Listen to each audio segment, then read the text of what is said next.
Sa isang maliit na baryo na napapaligiran ng palayan at matataas na puno ng balete, ay nakatira si Mang Isko, isang dating masipag at mabuting ama ng pamilya. Kilala siya noon sa kanilang lugar bilang taong hindi marunong tumanggi sa trabaho. Mula madaling araw hanggang dapit hapon ay makikita siyang nagbubungkal ng lupa, nag-aalaga ng manok, o kaya'y tumutulong sa mga kapitbahay na nangangailangan. Ngunit nagbago ang lahat isang maulan na gabi. Habang papauwi si Mang Isko mula sa bukid, bigla siyang nakaramdam ng matinding pagkahilo. Parang umiikot ang buong mundo sa kanyang paligid. Pinilit niyang makalakad pa uwi, ngunit ilang hakbang pa lamang ay bumigay ang kanyang katawan. Bumagsak siya sa maputik na daan habang ang ulan ay patuloy na bumubuhos. Kinabukasan ay natagpuan siya ng isang kapitbahay na halos hindi na makapagsalita. Agad siyang dinala sa ospital ng bayan. Doon nalaman ng doktor ang masakit na katotohanan. Na-stroke si Mang Isko. Hindi na gaanong gumagalaw ang kalahati ng kanyang katawan at hirap na hirap siyang magsalita. Ang dating malakas at matipunong lalaki ay naging isang taong nangangailangan ng tulong kahit sa simpleng pag-upo o pag-inom ng tubig. Sa unang mga linggo, madalas siyang dalawin ng kanyang asawa na si Aling Rosa at ng kanilang dalawang anak na sina Joel at Marvin. Ngunit habang lumilipas ang mga araw, unti-unting nabawasan ang kanilang pagbisita. Hanggang sa dumating ang araw na walang dumating. Matagal na nakahiga si Mang Isko sa kanyang kama sa maliit nilang bahay. Ang dating maingay na tahanan ay napalitan ng katahimikan. Ang mga anak niya ay lumipat sa lungsod upang magtrabaho, habang ang kanyang asawa ay halos hindi na rin umuuwi. Sa bawat araw na lumilipas, lalo niyang nararamdaman ang bigat ng pag-iisa. Minsan ay napapatingin siya sa lumang larawan ng kanilang pamilya na nakasabit sa dingding. Doon makikita ang kanilang masasayang ngiti noong panahong hindi pa dumarating ang sakit. Bakit? Bulong niya sa sarili kahit hirap magsalita. Hindi niya maintindihan kung bakit tila iniwan siya ng sariling pamilya. Isang gabi, habang mahina ang ilaw ng gasera sa loob ng bahay, narinig niya ang kakaibang tunog mula sa labas. Parang may maliliit na paa na tumatakbo sa sahig na gawa sa kawayan. Napakunot ang kanyang noo. Akala niya ay daga lamang. Ngunit maya-maya ay may narinig siyang mahihinang bulungan. Siya iyon, ang lalaking may mabuting puso. Matagal na natin siyang pinagmamasdan. Hindi makagalaw si Mang Isko, ngunit malinaw niyang naririnig ang mga tinig. Hindi niya alam kung guni-guni lamang iyon o totoo. Biglang may maliit na aninong dumungaw mula sa gilid ng pintuan. Napakaliliit nito, parang bata, ngunit kakaiba ang anyo. Ang balat ay tila kulay lupa, at ang mga mata ay kumikislap sa dilim. Napapikit si Mang Isko. Iniisip na baka nananaginip lamang siya. Ngunit nang muli niyang idilat ang kanyang mga mata, hindi lamang isa ang nakita niya.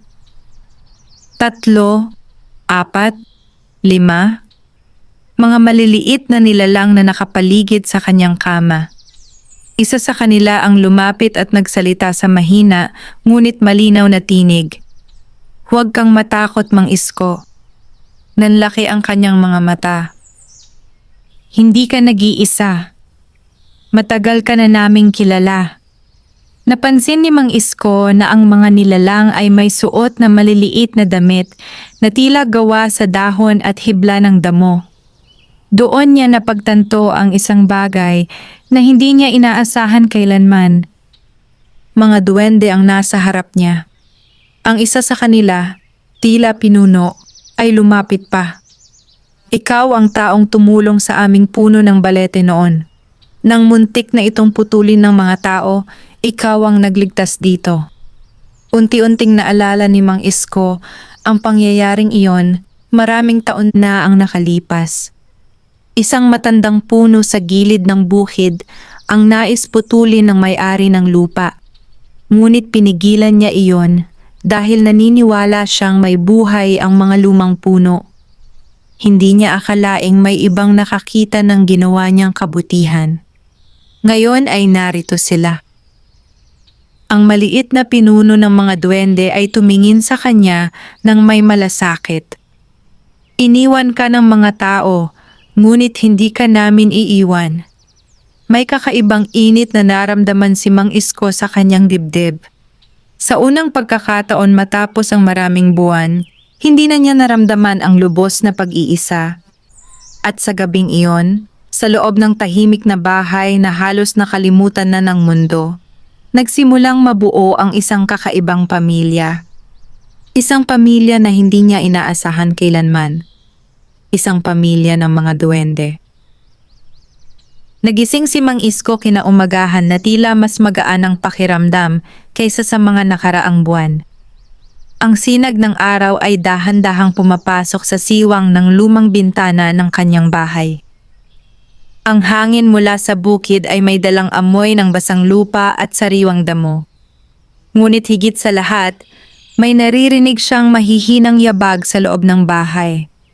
Sa una ay inakala niyang panaginip lamang ang nangyari kagabi. Ngunit nang igalaw niya ang kanyang mga mata sa gilid ng kama, nakita niya ang maliliit na bakas ng paa sa sahig na gawa sa kawayan. Hindi iyon bakas ng daga. Masyadong malinaw ang hugis. Bigla siyang nakarinig ng mahina ngunit masayang tinig. Gising na siya. May maliliit na nilalang na nagsiliparan mula sa ilalim ng mesa. Ang ilan ay may dalang maliliit na dahon, habang ang iba naman ay tila nagmamadaling nagtatago sa likod ng lumang baul. Napangiti ang pinuno ng mga duwende nang makita niyang nakatingin si Mang Isko sa kanila. "Magandang umaga, Mang Isko," sabi ng maliit na nilalang habang lumalapit sa gilid ng kama. Ngayon ay mas malinaw na niya silang nakikita. Ang kanilang mga mukha ay tila kahawig ng tao, ngunit mas maliit at mas matalas ang kanilang mga mata. Ang kanilang buhok ay tila hibla ng damo o ugat ng puno, at ang kanilang mga damit ay yari sa mga dahon at manipis na balat ng kahoy. "Ikaw, ay totoo pala," hirap na sabi ni Mang Isko. Tumango ang pinuno. "Ako si Duwending Amando, tagapangalaga ng lumang balete sa gilid ng iyong bukid." May dalawa pang duwende ang lumapit. "Siya si Lito," sabi ni Amando, habang itinuturo ang isang payat na duwendeng may hawak na maliit na sisidlan. "At ito naman si Maya, ang pinakamabilis sa amin." Bahagyang yumuko ang dalawang duwende kay Mang Isko bilang pagbati. Sa kabila ng kanyang kahinaan, nakaramdam si Mang Isko ng kakaibang tuwa. Sa mahabang panahon na siya'y nag-iisa, ngayon lamang muli may mga nilalang na lumalapit sa kanya ng may malasakit. Napansin niyang may hawak si Lito na maliit na dahon na may patak ng malinaw na likido. "Ano yan?" tanong ni Mang Isko. Lumapit si Maya sa gilid ng kama at marahang inilagay ang dahon sa kanyang labi. "Tubig mula sa ugat ng balete," sabi ni Amando. "Makakatulong ito sa iyong katawan." Maingat na pinainom nila si Mang Isko. Kahit kakaunti lamang ang kanyang nainom, may kakaibang init na kumalat sa kanyang dibdib. Parang may bahagyang lakas na bumalik sa kanyang katawan. "Matagal ka na naming pinagmamasdan," muling sabi ni Amando. "Hindi namin nakakalimutan ang mga taong gumagawa ng kabutihan sa aming lupain." Tahimik na nakinig si Mang Isko. Hindi niya akalaing ang simpleng pagtulong niya sa isang matandang puno ay may ganitong kapalit. "Bakit ninyo ako tinutulungan?" tanong niya. Saglit na tumahimik ang mga duwende. Pagkatapos ay nagsalita si Amando. Dahil ang isang pusong mabuti ay hindi dapat pabayaang mamatay sa kalungkutan. Ang mga salitang iyon ay tumimo sa puso ni Mang Isko. Sa loob ng maraming buwan, pakiramdam niya ay wala nang nagmamalasakit sa kanya. Ngunit ngayon sa harap ng mga maliliit na nilalang na ito, tila may bagong liwanag na sumisilip sa kanyang buhay. Habang nag-uusap sila, abala naman ang ibang duwende sa paligid ng bahay. Ang ilan ay naglilinis ng sahig. Ang iba naman ay nag-aayos ng mga lumang gamit. May 2 duwende pang nagsisikap magdala ng maliit na piraso ng kamote papunta sa mesa. Napangiti si Mang Isko sa tanawin. Hindi niya akalaing may mga nilalang na handang gumawa ng ganoong kabutihan para sa kanya. Lumapit muli si Maya sa kanya. Mang Isko, sabi nito, hindi ka na nag-iisa ngayon.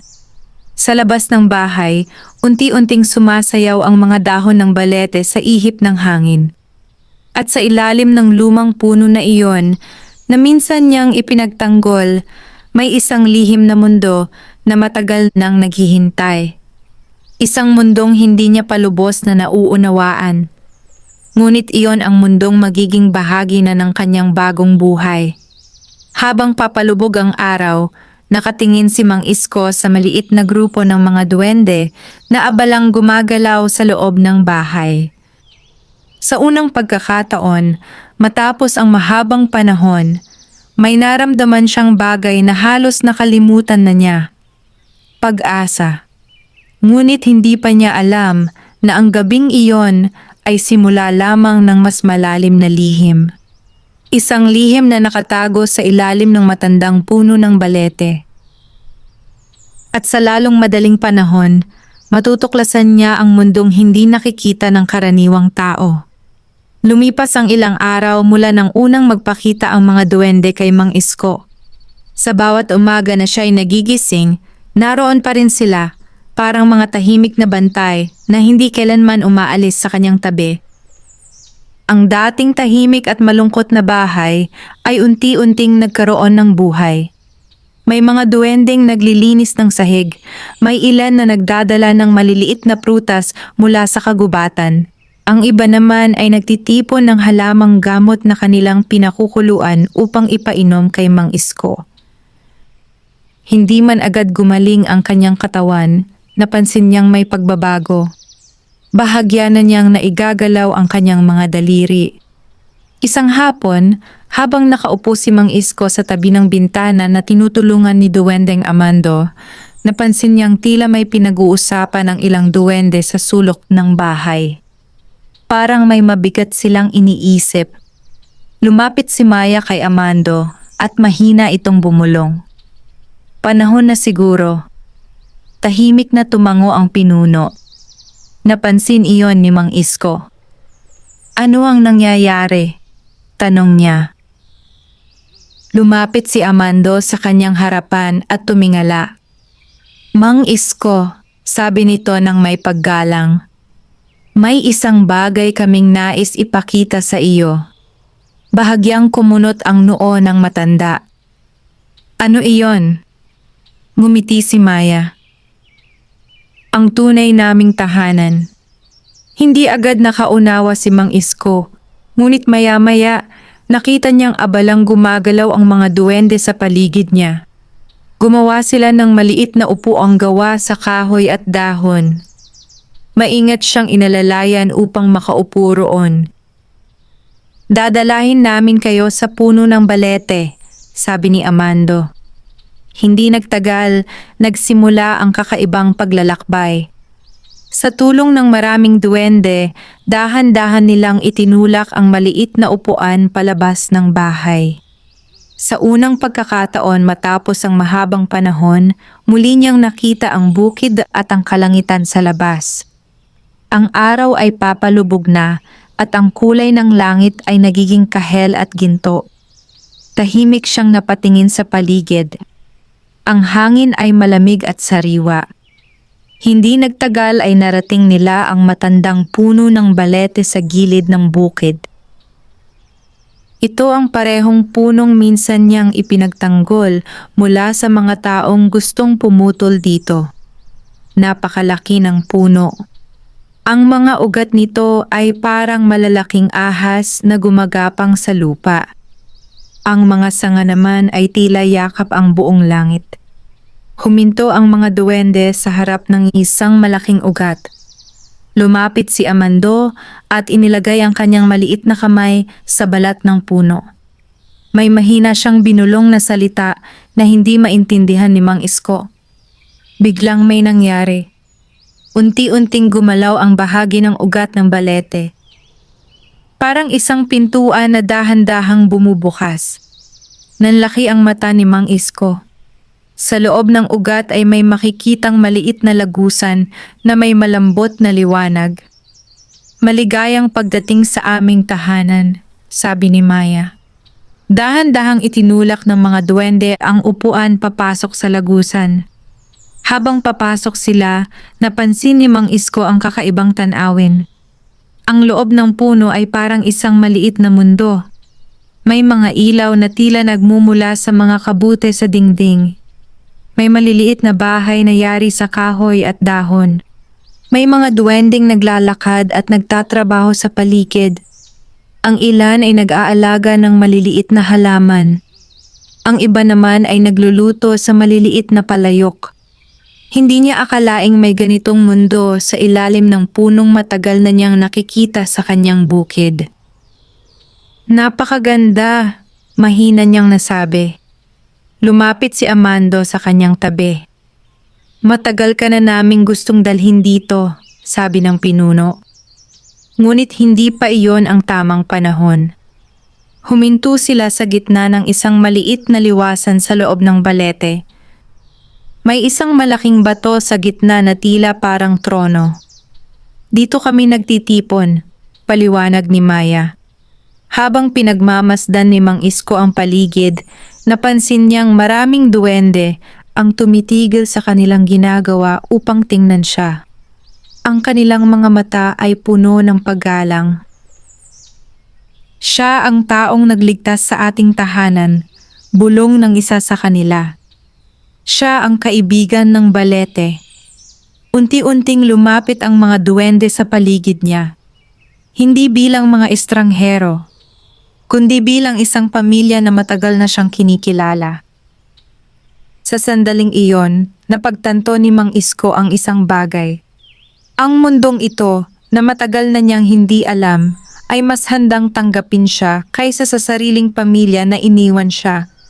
Ngunit habang tahimik niyang pinagmamasdan ang kakaibang kahariang iyon, hindi pa niya alam na may isang lihim na malapit na niyang matuklasan. Isang lihim tungkol sa kapangyarihan ng puno ng balete. Isang lihim na maaaring magbago sa kanyang kapalaran. Matagal na nakatingin si Mang Isko sa paligid ng lihim na mundo sa loob ng puno ng balete. Sa bawat sulok ay may kakaibang liwanag na nagmumula sa mga kabute at maliliit na halamang kumikislap sa dilim. Ang hangin sa loob ay malamig, ngunit may dalang kakaibang kapayapaan. Hindi niya akalaing may ganitong lugar sa ilalim ng punong matagal na niyang nakikita sa kanyang bukid. Habang nakaupo siya sa maliit na upuan na itinulak ng mga duwende, napansin niyang unti-unting lumalapit ang maraming nilalang sa kanilang paligid. May matatandang duwende na may mahahabang balbas na tila ugat ng puno. May mga batang duwende na masiglang sumisilip mula sa likod ng maliliit na bahay na yari sa kahoy. At may ilan ding tila mga tagapagbantay na nakatayo malapit sa malaking batong nasa gitna ng liwasan. Lumapit si Duwending Amando at tumayo sa ibabaw ng bato. Mga kapatid, malakas ngunit malinaw niyang sinabi, dumating na ang taong matagal na nating hinihintay. Tahimik na nakinig ang mga duwende. Ang kanilang mga mata ay nakatuon kay Mang Isko. Bahagyang nahiya ang matanda sa dami ng nakatingin sa kanya. Hindi niya alam kung ano ang sasabihin o gagawin. Lumapit si Maya sa kanyang tabi at ngumiti. "Huwag kang mabahala," sabi nito. "Matagal ka na naming kilala kahit hindi mo kami nakikita. Saglit na tumahimik si Amando bago muling nagsalita. Maraming taon na ang nakalipas, muntik nang mawala ang aming tahanan, sabi niya. May mga taong gustong putulin ang punong balete. Unti-unting naalala ni Mang Isko ang araw na iyon. Isang grupo ng mga manggagawa ang dumating upang putulin ang matandang puno. Ngunit pinigilan niya ang may-ari ng lupa dahil naniniwala siyang hindi dapat sirain ang ganoong katandang puno.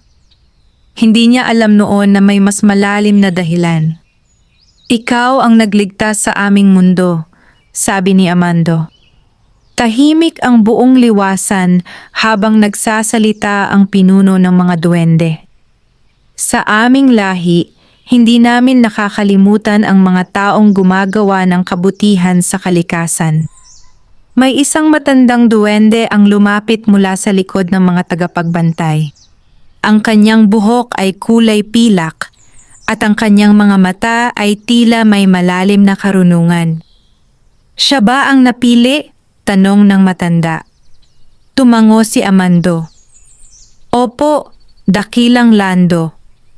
Ang matandang duwende ay lumapit kay Mang Isko at matagal siyang tinitigan. Sa sandaling iyon, pakiramdam ni Mang Isko ay parang binabasa ng matanda ang kanyang buong pagkatao, ang kanyang kabutihan, ang kanyang sakit at ang kanyang kalungkutan. Marami siyang pinagdaanan, mahina nitong sabi. Iniwan siya ng sariling pamilya. Bahagyang yumuko ang ulo ni Mang Isko. Masakit pa rin para sa kanya ang alaalang iyon. Ngunit nagpatuloy ang matandang duwende. Ngunit ang pusong mabuti ay hindi nasusukat sa kung paano katratuhin ng ibang tao, sabi nito. Nasusukat ito sa kung paano ka patuloy na gumagawa ng tama kahit walang nakakakita. Tahimik ang buong liwasan. Pagkatapos ay itinaas ng matandang duwende ang kanyang kamay. Mang Isko, sabi niya, ang punong balete ay may sariling espiritu. Napakunot ang noo ng matanda. Espiritu? Oo, sagot ng matanda. Ang balete na ito ay isa sa mga pinakamatandang puno sa lupaing ito. Sa loob ng maraming siglo, ito ang naging tahanan ng aming lahi. Dahan-dahang tumingin ang matanda sa itaas, sa mga ugat at sanga na bumubuo sa kisame ng kanilang mundo. Pinipili ng balete ang mga taong may dalisay na puso. Napatingin ang lahat kay Mang Isko. Hindi ka namin tinulungan lamang dahil sa utang na loob, dagdag ni Amando. Tinulungan ka namin dahil ikaw ang pinili ng balete. Naguluhan si Mang Isko. Ako? Tanong niya. Tumango ang matandang duwende. May kapangyarihan ang puno na magbigay ng bagong lakas sa taong tunay na karapat-dapat. Bahagyang kumislap ang mga ilaw sa paligid ng liwasan. Para bang sumasang-ayon ang buong puno sa mga salitang iyon. Ngunit nagpatuloy ang matanda. Ngunit ang kapangyarihang iyon ay hindi basta ibinibigay. Lalong naging tahimik ang mga duwende. Ang taong tatanggap nito ay kailangang dumaan sa isang pagsubok. Napatingin si Mang Isko kay Amando. Ano ang pagsubok na iyon? Tanong niya. Saglit na nagkatinginan ang mga duwende. Pagkatapos ay muling nagsalita ang matandang si Lando. Isang pagsubok ng puso at katatagan. Huminto siya sandali bago idinagdag ang mga salitang nagpatigil sa tibok ng puso ni Mang Isko. Dahil hindi lahat ng pumapasok sa mundo ng mga duwende ay nakakalabas na pareho pa rin. Sa sandaling iyon, nagsimulang maramdaman ni Mang Isko na ang kanyang pagdating sa lihim na mundong ito ay simula pa lamang ng isang mas malaking pagbabago. Isang pagbabago na maaaring magbigay sa kanya ng bagong buhay o magdala sa kanya sa landas na hindi na niya kayang balikan. Matapos magsalita ang matandang duwendeng si Lando, Nanatiling tahimik ang buong liwasan sa loob ng balete. Ang maliliit na ilaw mula sa mga halamang kumikislap sa dingding ay tila mas naging maliwanag na para bang nakikinig din ang mismong puno sa kanilang pag-uusap. Hindi agad nakapagsalita si Mang Isko. Ang kanyang isip ay puno ng tanong. Hindi niya inaasahang ang simpleng kabutihang ginawa niya noon ay hahantong sa isang misteryosong pagsubok. Lumapit si Duwending Amando sa kanyang tabi. Mang Isko, mahinahon nitong sabi, ang pagsubok na ibinibigay ng espiritu ng balete ay hindi para saktan ka. Ito ay para patunayan kung ano ang nasa puso mo. Napabuntong hininga ang matanda. Matanda na ako, at kalahati ng katawan ko ay hindi na gumagalaw, mahina niyang sabi. Paano ko haharapin ang pagsubok na yan? Sandaling nagkatinginan ang mga duwende. Pagkatapos ay ngumiti si Maya. Hindi lakas ng katawan ang sinusukat sa mga pagsubok ng balete, sabi niya. Puso. Tahimik na lumapit muli si Lando. May isang bagay na kailangan naming ipakita sa iyo, sabi ng matandang duwende. Itinaas niya ang kanyang kamay at ilang sandali ay gumalaw ang mga ugat ng balete sa gilid ng liwasan. Unti-unting nagbukas ang isang makitid na lagusan na may malambot na liwanag sa loob. Doon nagsisimula ang unang pagsubok, sabi ni Lando. Napatingin si Mang Isko sa lagusan. Hindi niya alam kung ano ang naghihintay sa loob nito.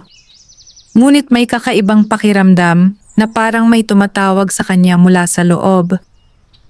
Lumapit ang ilang duwende upang tulungan siyang itulak ang maliit na upuang kanyang kinauupuan papunta sa lagusan. Habang papasok sila, napansin ni Mang Isko na nagiging mas tahimik ang paligid. Ang mga tunog ng maliit na lungsod ng mga duwende ay unti-unting nawala. Sa halip ay napalitan ito ng mahina at maindayog na tunog, parang tibok ng puso ng puno. Hindi nagtagal ay narating nila ang isang maliit na silid na nababalutan ng makikinang na ugat ng balete. Sa gitna ng silid ay may isang maliit na bukal na may malinaw na tubig. Ang tubig na iyan ay tinatawag naming tubig ng alaala, paliwanag ni Lando. Bahagyang kumunot ang noo ni Mang Isko. Alaala? Tumango ang matanda. Ang tubig na ito ay nagpapakita ng pinakamalalim na alaala sa puso ng isang tao. Napansin ni Mang Isko na unti-unting gumagalaw ang ibabaw ng tubig sa bukal. Parang may mga larawan na dahan-dahang lumilitaw dito. At bigla niyang nakita ang isang eksenang matagal na niyang kinikimkim. Ang kanyang pamilya, ang kanyang asawa na si Aling Rosa. Ang kanyang mga anak na sina Joel at Marvin. Nakita niya ang araw na siya ay na-stroke.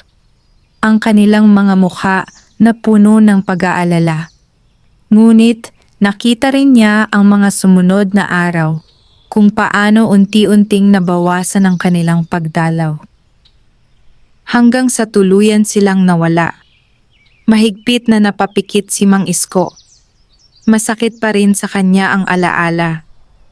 Mang Isko, mahinang sabi ni Lando, ito ang iyong unang pagsubok. Unti-unting tumahimik ang lahat ng duwende. Kailangan mong piliin kung ano ang laman ng iyong puso. Dahan-dahang tumingin si Mang Isko sa tubig. Kung galit at hinanakit ang pipiliin mo, patuloy ng matanda, mananatili kang bilanggo ng iyong sakit. Bahagyang kumislap ang tubig sa bukal. Ngunit kung pipiliin mong patawarin sila, kahit hindi ka nila pinatawad, doon magsisimula ang iyong tunay na lakas. Tahimik ang silid. Ang mga ugat ng balete sa paligid ay tila humihinga. Matagal na tumingin si Mang Isko sa tubig. Sa loob ng kanyang puso ay may dalawang damdamin na naglalaban. Ang sakit ng pag-iwan at ang alaala ng pagmamahal sa kanyang pamilya.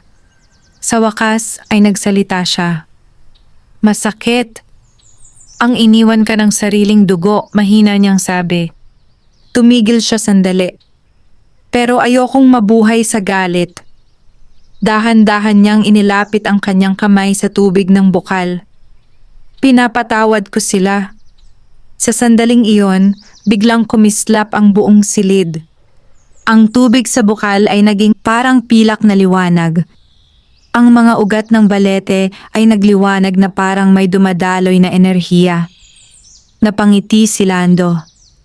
Tinanggap ng balete ang iyong sagot. Unti-unting naramdaman ni Mang Isko ang kakaibang init na dumadaloy sa kanyang katawan. Isang init na tila nagbibigay ng bagong lakas. Hindi pa ganap na gumagalaw ang kanyang katawan, ngunit may malinaw na pagbabago. Para bang may bagong pag-asa na unti-unting nabubuhay sa loob niya. Ngunit habang masaya ang mga duwende sa kanyang unang tagumpay, may isang bagay na hindi pa nila sinasabi. May dalawa pang pagsubok na naghihintay. At ang susunod ay hindi na lamang tungkol sa puso. Ito ay tungkol sa tapang. Matapos ang unang pagsubok ni Mang Isko sa bukal ng alaala, bumalik sila sa pangunahing liwasan sa loob ng punong balete.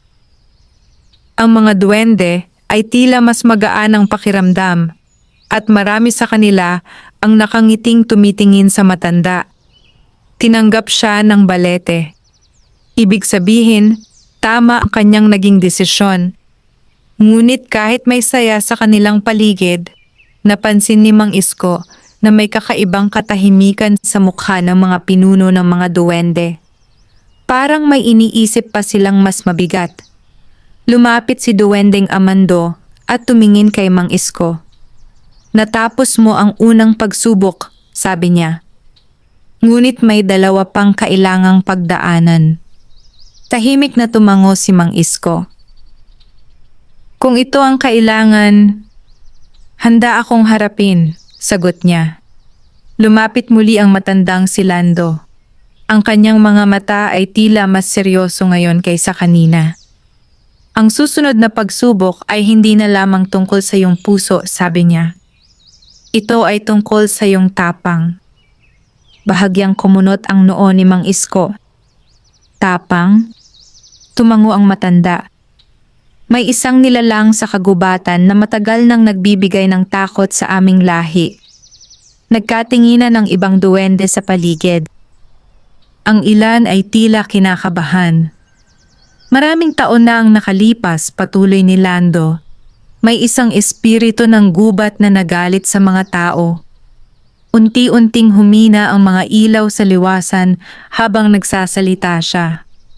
Isa itong anino ng galit at kalungkutan na unti-unting lumakas sa loob ng kagubatan. Lumapit si Maya kay Mang Isko.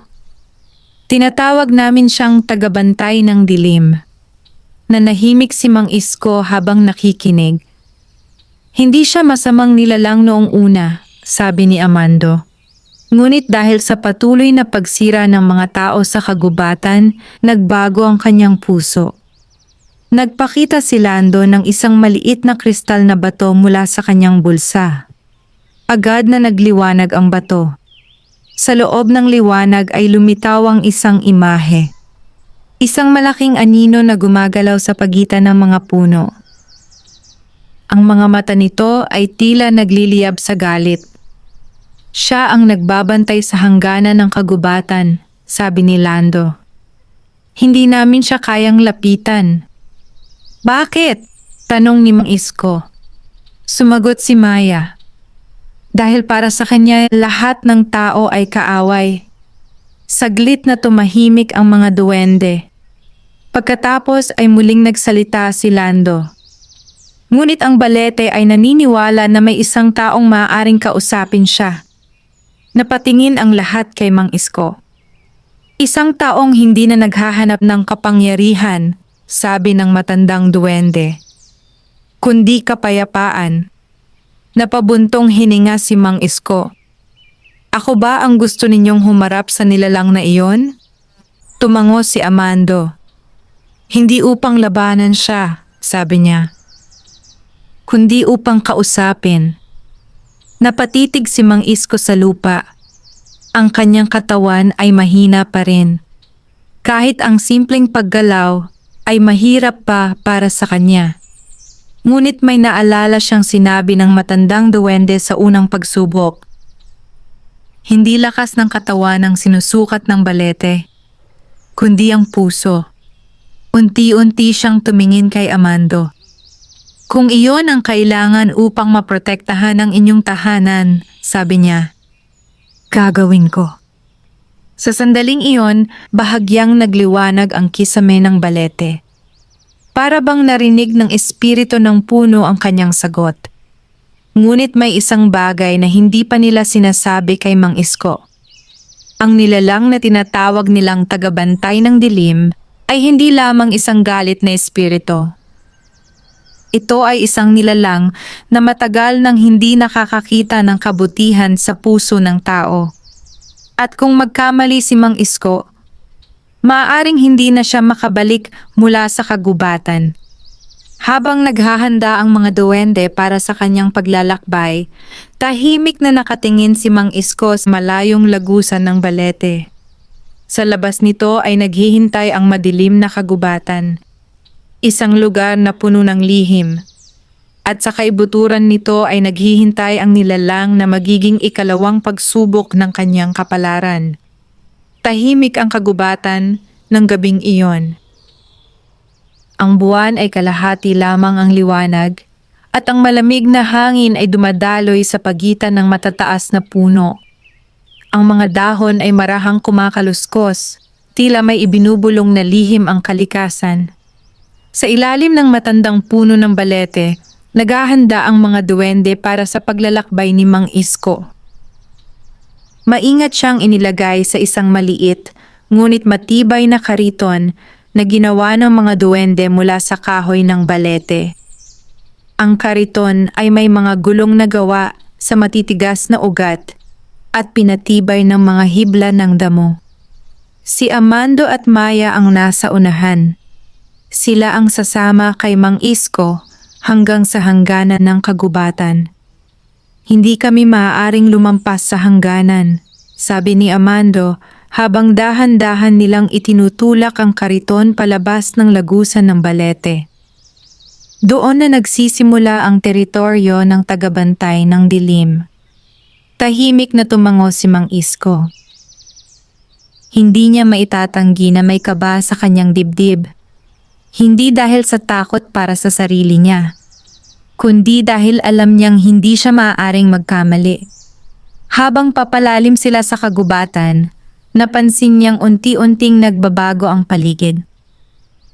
Ang mga puno ay mas nagiging matataas, ang hangin ay mas malamig, at ang mga tunog ng mga ibon at kuliglig ay tila unti-unting nawawala, hanggang sa tuluyan ng maging tahimik ang buong kagubatan. Huminto ang kariton. Narating na nila ang hangganan. Lumapit si Maya kay Mang Isko. Mula rito, kailangan mong magpatuloy ng mag-isa, sabi niya. Tumingin si Mang Isko sa unahan. May isang makitid na landas na papasok sa mas madilim na bahagi ng kagubatan. Ang mga puno roon ay tila mas matanda at mas makapal ang mga ugat. Parang may mabigat na presensya na nakatago sa loob. Lumapit si Amando at inilagay ang isang maliit na bato sa kamay ni Mang Isko. Ito ay isang makinis na bato na may mahinang liwanag. Bahagi ito ng balete, sabi niya. Habang nasa iyo ito, alam ng kagubatan na hindi ka kaaway. Mahigpit na hinawakan ni Mang Isko ang bato. Maraming salamat, sabi niya. Tahimik na nagkatinginan ang dalawang duwende. Mag-iingat ka, sabi ni Maya. Pagkatapos ay dahan-dahang itinulak nila ang kariton papasok sa landas. Paglampas sa hangganan, tumigil ang mga duwende. Hindi na sila sumunod. Mag-isa na ngayon si Mang Isko. Unti-unti siyang umusad sa landas na nababalutan ng makakapal na anino. Ang liwanag ng buwan ay halos hindi na umaabot sa lupa. Maya-maya ay naramdaman niya ang kakaibang lamig sa paligid. Parang may nagmamasid. Huminto ang kariton.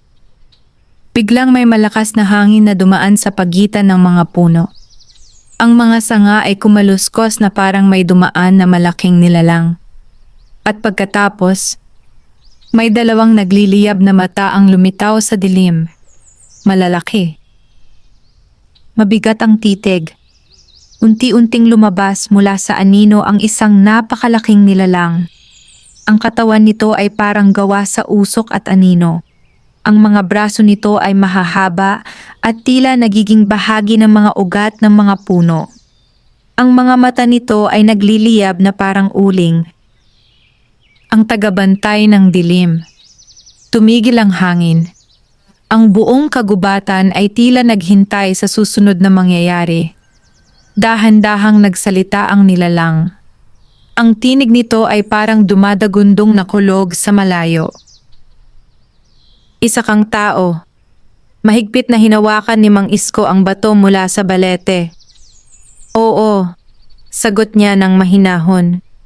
Unti-unting lumapit ang nilalang. Ang mga anino sa paligid ay tila sumusunod sa bawat galaw nito. Ang mga tao ang sumira sa kagubatan, sabi nito. Ang mga tao ang nagdulot ng sakit sa lupa. Huminto ito sa harap ni Mang Isko. Bakit ka narito? Tahimik na huminga si Mang Isko. Pagkatapos ay tumingin siya diretso sa nagliliyab na mga mata ng nilalang. Hindi ako narito upang lumaban, sabi niya. Dumating ako upang makinig. Saglit na natahimik ang nilalang. Parang hindi nito inaasahan ng sagot. Makinig? Ulit nito. Tumango si Mang Isko. Kung galit ang laman ng puso mo, gusto kong malaman kung bakit. Ang mga mata ng nilalang ay bahagyang kumislap. Sa unang pagkakataon matapos ang napakahabang panahon, may isang tao na hindi agad tumakbo o lumaban sa kanya. Isang tao na handang makinig. Ngunit habang tahimik silang nagtitigan sa madilim na kagubatan, may isang lihim na hindi pa alam ni Mang Isko. Ang tagabantay ng dilim ay hindi lamang galit sa mga tao. May isang trahedyang nangyari sa nakaraan na tuluyang nagbago sa kanyang puso. At ang lihim na iyon ang magpapasya kung matatapos ba ang pagsubok ni Mang Isko o kung ang kagubatan ay mananatiling bihag ng galit magpakailanman. Tahimik ang madilim na bahagi ng kagubatan habang nagkakatitigan si Mang Isko at ang tagabantay ng dilim. Ang malamig na hangin ay tila huminto at kahit ang mga dahon ng mga puno ay hindi gumagalaw.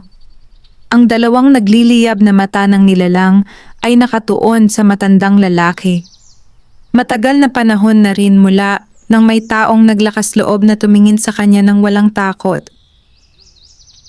Makinig? Ulit ng nilalang sa mabigat nitong tinig. Oo, sagot ni Mang Isko. Ang kanyang boses ay mahina, ngunit matatag. Hindi ako dumating dito upang ipaglaban ang mga tao. Gusto ko lamang malaman kung bakit ganito kalalim ang galit mo. Saglitan na tumahimik ang tagabantay ng dilim. Unti-unti itong lumapit. Sa liwanag ng buwan na sumisilip sa pagitan ng mga sanga, mas nakita ni Mang Isko ang tunay na anyo nito. Ang katawan ng nilalang ay parang pinaghalong usok at anino, ngunit sa loob ng aninong iyon ay may mga bakas ng mga ugat at dahon. Parang bahagi ito ng mismong kagubatan. Ang presensya nito ay mabigat, ngunit hindi lamang galit ang naroon. May lungkot. Matagal na panahon na ang lumipas, mabagal nitong sabi. Bago pa dumating ang maraming tao sa lupaing ito. Tahimik na nakinig si Mang Isko. Noon, patuloy ng nilalang, Ang kagubatan ay puno ng buhay. Ang mga puno ay malaya, ang mga hayop ay ligtas, at ang mga espiritu ng kalikasan ay namumuhay ng payapa. Bahagyang kumislap ang mga mata nito. Isa akong tagapangalaga ng kagubatan. Napakunot ang noo ni Mang Isko. Tagapangalaga? Oo, sagot ng nilalang. Ako ang nagbabantay sa balanse ng kalikasan sa bahaging ito ng lupa. Unti-unting naglakad ang nilalang sa paligid habang patuloy na nagsasalita. Ngunit nagbago ang lahat ng dumating ang mga tao. Ang kanyang tinig ay naging mabigat. Pinutol nila ang mga puno. Sinunog nila ang lupa. Pinatay nila ang mga hayop. Ang mga anino sa paligid ay tila gumalaw kasabay ng galit nito. Sinubukan kong pigilan sila patuloy nito. Ngunit hindi sila nakinig. Huminto ito sa harap ni Mang Isko. Isang araw sinubukan nilang sunugin ang bahagi ng kagubatan. Ang tinig nito ay bahagyang nanginig. Maraming espiritu ng kalikasan ang nasaktan. Maraming puno ang namatay. Tahimik ang paligid.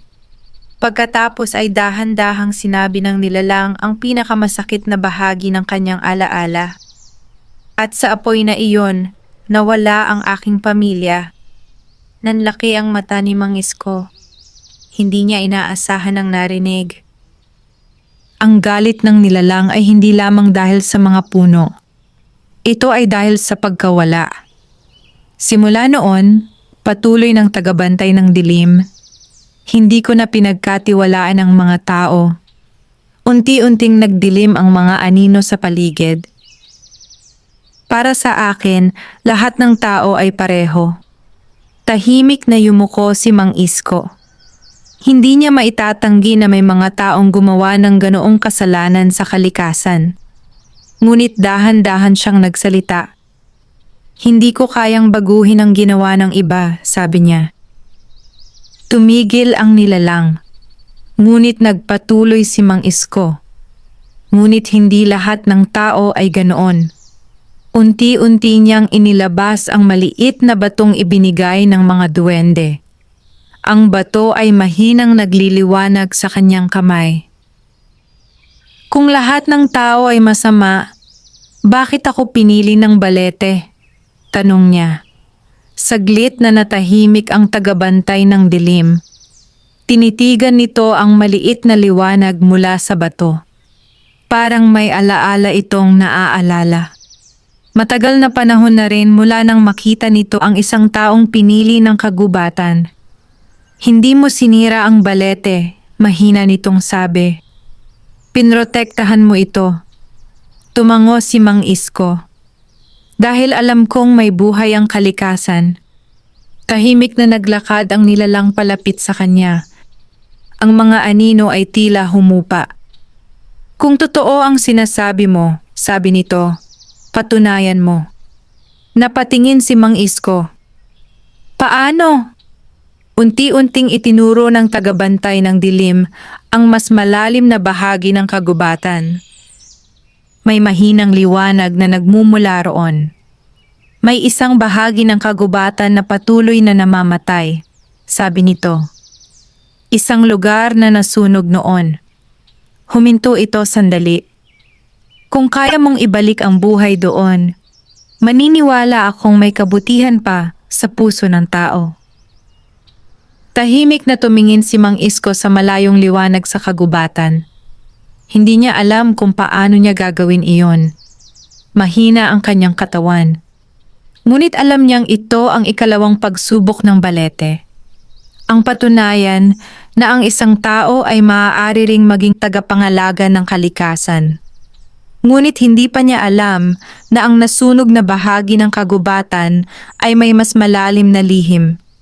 Isang lihim na matagal nang nakatago sa ilalim ng abo. At ang lihim na iyon ang maaaring magbago sa kapalaran ng buong kagubatan. Matapos ibigay ng tagabantay ng dilim ang hamon kay Mang Isko, muling bumalot ang katahimikan sa madilim na bahagi ng kagubatan.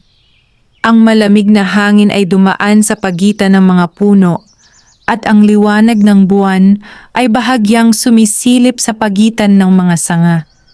Tahimik na tumingin si Mang Isko sa direksyong itinuro ng nilalang. Sa malayo ay may mahinang liwanag na tila nagmumula sa isang lugar na wala ng buhay. "Doon," sabi ng tagabantay ng dilim. Doon nagsimula ang apoy na sumira sa bahagi ng kagubatan. Unti-unting gumalaw ang kariton ni Mang Isko habang itinulak niya ang sarili sa makitid na landas. Hindi madali ang kanyang ginagawa. Ang kanyang katawan ay mahina pa rin at bawat galaw ay nangangailangan ng matinding pagsisikap. Ngunit sa kanyang puso ay may isang layunin. Kung may paraan upang maibalik ang buhay sa kagubatan, gagawin niya ito. Habang papalapit siya sa nasunog na bahagi ng gubat, napansin niyang unti-unting nagbabago ang paligid. Ang mga puno ay tila tuyot. Ang lupa ay kulay abo.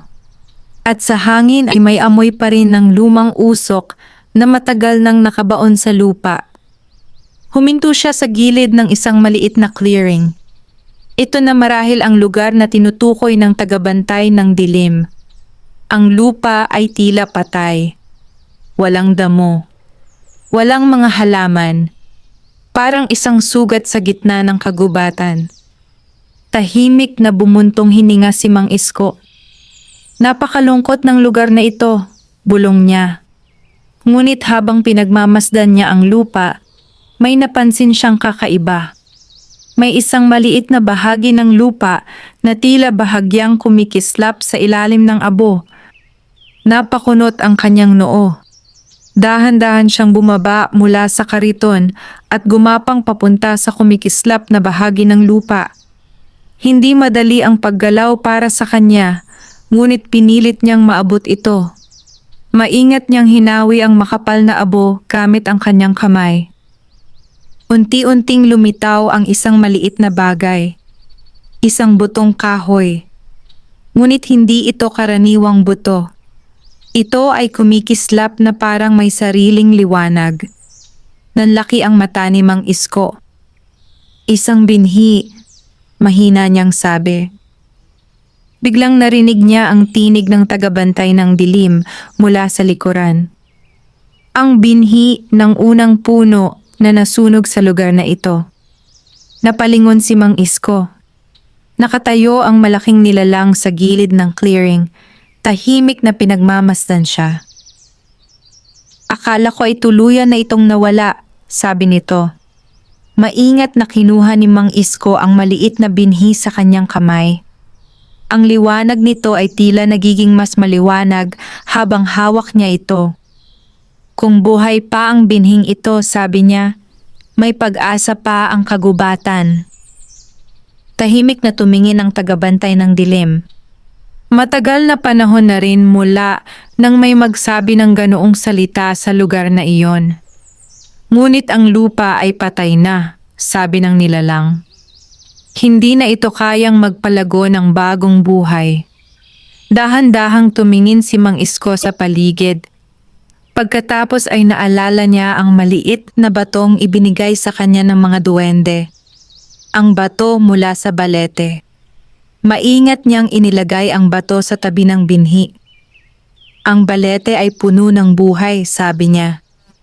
Kung ang lupa ay pagod na, baka kailangan lamang nito ng kaunting tulong. Maingat niyang hinukay ang maliit na butas sa lupa. Pagkatapos ay inilagay niya ang kumikislap na binhi sa loob nito. Ang maliit na bato mula sa balete ay inilagay niya sa tabi ng binhi. Pagkatapos ay tinabunan niya ito ng abo at lupa. Tahimik na naghintay ang tagabantay ng dilim. Ilang sandali ang lumipas. Sa una ay walang nangyari. Ngunit maya-maya, may isang maliit na liwanag na lumabas mula sa lupa. Unti-unting gumalaw ang lupa. At mula sa ilalim ng abo ay may isang maliit na berdeng usbong na sumibol. Napanganga ang tagabantay ng dilim. Matagal na panahon na mula nang makita nito ang ganoong tanawin. Isang bagong buhay. Sa lugar na matagal nang patay. Unti-unting tumingin ang nilalang kay Mang Isko. Sa unang pagkakataon matapos ang napakahabang panahon, may kakaibang damdamin na sumilip sa kanyang mga mata. Hindi galit, kundi pag-asa. Marahil, mahina nitong sabi. Hindi pa tuluyang nawawala ang kabutihan sa puso ng tao. Tahimik na nakatingin si Mang Isko sa maliit na usbong na patuloy na lumalaki sa gitna ng abo. Ngunit hindi pa niya alam na ang maliit na punlang iyon ay may kakaibang kapangyarihan. Isang kapangyarihan na maaaring magpagaling hindi lamang sa sugat ng kagubatan, kundi pati sa sugat na matagal nang nasa kanyang sariling katawan. At ang lihim na yon ang magiging susi sa huling pagsubok ng balete.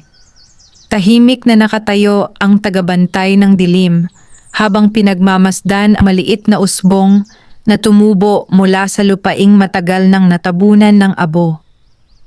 Ang manipis na dahon nito ay kumikislap sa mahinang liwanag ng buwan, tila isang maliit na ilaw ng pag-asa sa gitna ng madilim na kagubatan. Si Mang Isko naman ay nakaupo sa lupa, pagod ngunit nakatingin din sa bagong sibol na halaman. Hindi niya inaasahan na may tutubo sa lugar na iyon. Ngunit naroon ito, buhay na buhay. Hindi ko akalaing mangyayari ito. Mahina niyang sabi. Unti-unting lumapit ang tagabantay ng dilim sa maliit na usbong. Ang kanyang malalaking kamay na parang gawa sa anino ay bahagyang inilapit sa halaman, ngunit hindi ito hinawakan na para bang natatakot siyang baka masira ito. Matagal na panahon na mula nang may tumubong halaman dito, sabi ng nilalang. Ang kanyang tinig ay hindi na kasing bigat ng kanina. Parang may nabawas sa kanyang galit. Tahimik na napangiti si Mang Isko. Ang kalikasan ay may paraan para gumaling, sabi niya. Minsan kailangan lang nitong bigyan ng pagkakataon. Matagal na tinitigan ng tagabantay ng dilim ang maliit na usbong. Pagkatapos ay dahan-dahan itong tumingin kay Mang Isko. Tinupad mo ang hamon, sabi nito. Sa sandaling iyon, ang hangin sa kagubatan ay bahagyang uminit. Ang mga dahon ng mga puno ay nagsimulang kumaluskos na parang may bagong sigla. Unti-unting nagliwanag ang maliit na bato mula sa balete na inilagay ni Mang Isko sa lupa. Ang liwanag nito ay kumalat sa paligid ng maliit na halaman. At pagkatapos ay may kakaibang nangyari. Ang liwanag ay unti-unting kumalat sa buong clearing. Ang lupa na dati kulay abo ay nagsimulang magbago. May maliliit na damo na sumibol sa paligid. May mga halamang unti-unting tumutubo mula sa lupa. Ang sugat ng kagubatan ay nagsisimulang maghilom. Nanlaki ang mata ni Mang Isko habang pinagmamasdan ang nangyayari. Ngunit may isa pang himalang nagaganap.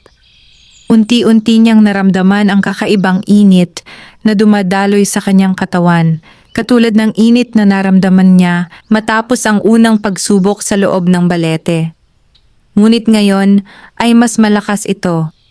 Napatingin siya sa kanyang kamay. Ang kanyang mga daliri ay bahagyang gumagalaw. Mas malinaw kaysa dati.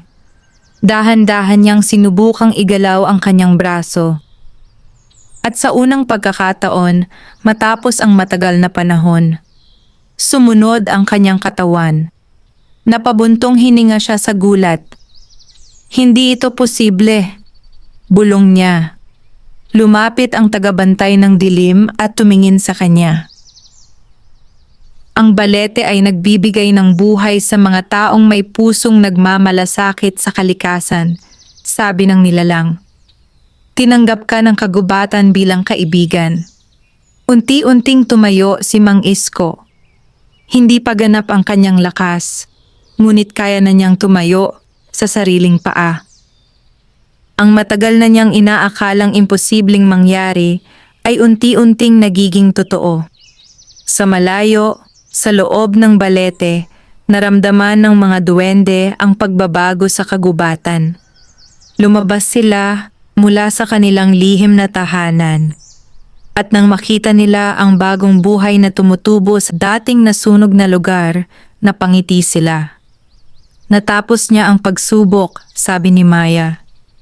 Tinanggap siya ng kagubatan, dagdag ni Amando. Samantala, sa clearing, nakatayo si Mang Isko habang pinagmamasdan ng bagong buhay na unti-unting sumasakop sa lupa. Matagal siyang nag-iisa. Iniwan ang sariling pamilya. Ngunit ngayon ay naiintindihan na niya ang isang mahalagang bagay. Hindi lahat ng pamilya ay kailangang magkapareho ng dugo. Minsan, ang tunay na pamilya ay ang mga nilalang na handang manatili sa tabi mo kahit wala kang maibigay sa kanila. Unti-unting tumingin si Mang Isko sa malawak na kagubatan, sa ilalim ng matandang balete, sa tahanan ng mga duwende, at sa bagong buhay na nagsisimula. Sa wakas, hindi na siya nag-iisa. May bago siyang pamilya. Isang pamilya na hindi siya kailanman iiwan. At mula sa araw na iyon, si Mang Isko ay naging tagapangalaga ng kagubatan kasama ng mga duwende. Ang taong pinili ng balete upang maging tulay sa pagitan ng tao at kalikasan. Sa gitna ng kagubatan na minsang nasugatan ng apoy, muling sumibol ang pag-asa. Dahil minsan, sapat na ang isang mabuting puso upang baguhin ang kapalaran ng isang buong mundo. Wakas,